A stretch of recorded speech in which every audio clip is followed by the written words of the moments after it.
क्या आपको कभी ऐसा लगा कि आपकी पूरी दुनिया एक चार दीवारी में कैद है? जब जिंदगी की मुश्किलें हमें अस्पताल के उस बिस्तर की तरह लाचार कर देती हैं, तब हमें बाहर की दुनिया की मसरूफियत एक सपना लगने लगती है। पर क्या आपने कभी सोचा है कि खूबसूरती क्या वाकई बाहर की दुनिया में होती है, या फिर खूबसूरती वो नजरिया है जो हम एक दूसरे को तोहफे में देते हैं? ये कहानी है दो ऐसे अजनबियों की जो मौत के साए में रहकर भी एक दूसरे की जिंदगी को उम्मीद के रंगों से भर रहे थे। ये कहानी है उस खिड़की की जो शायद बाहर तो सिर्फ एक दीवार दिखाती थी, पर अंदर किसी के जीने की वजह बन गई थी। एक बहुत बड़े अस्पताल का एक कमरा जहां दो मरीज भर्ती थे। दोनों को ही लाइलाज बीमारी थी।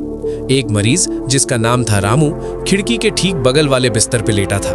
दूसरा मरीज आर्यन कमरे के दूसरी ओर था, जो खिड़की के बाहर की दुनिया देखने के लिए तरसता था। रामू की स्थिति बहुत गंभीर थी, पर वो हर दिन एक नई उमंग के साथ उठता। वो आर्यन को खिड़की के बाहर का नजारा सुनाता।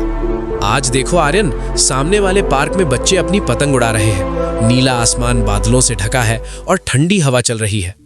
आर्यन अपनी आंखें बंद करके रामू की आवाज में उस पूरी दुनिया को महसूस करता।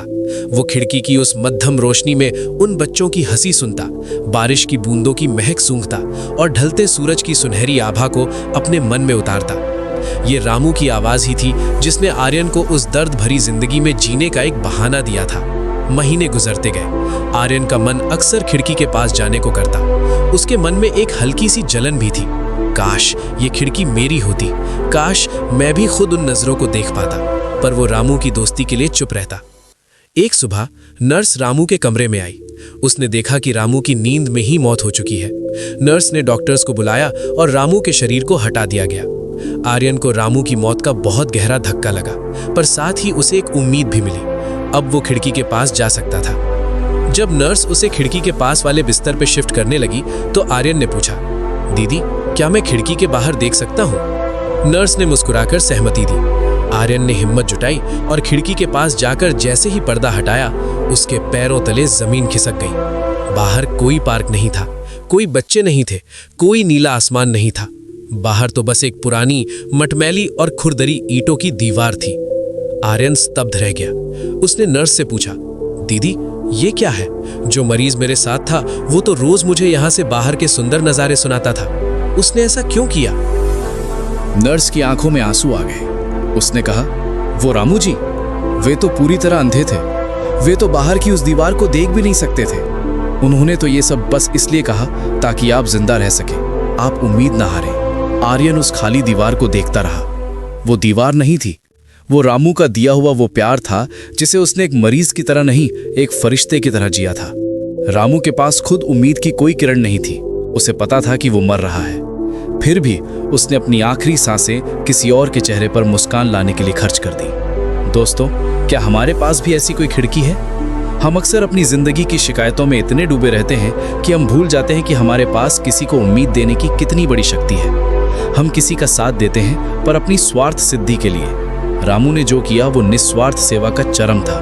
मैच्योर ऑडियंस इस बात को समझेगी कि जब इंसान मौत के मुहाने पर होता है तब उसे पैसे की याद नहीं आती, उसे याद आता है तो बस वो प्यार जो उसने दूसरों को दिया। रामू के पास बाहर देखने के लिए आंखें नहीं थीं, पर उसके पास एक विजन था। उसने अपनी कल्पना शक्ति से आर्यन को जिंदगी दी। हम में से हर कोई किसी न किसी की खिड़की है।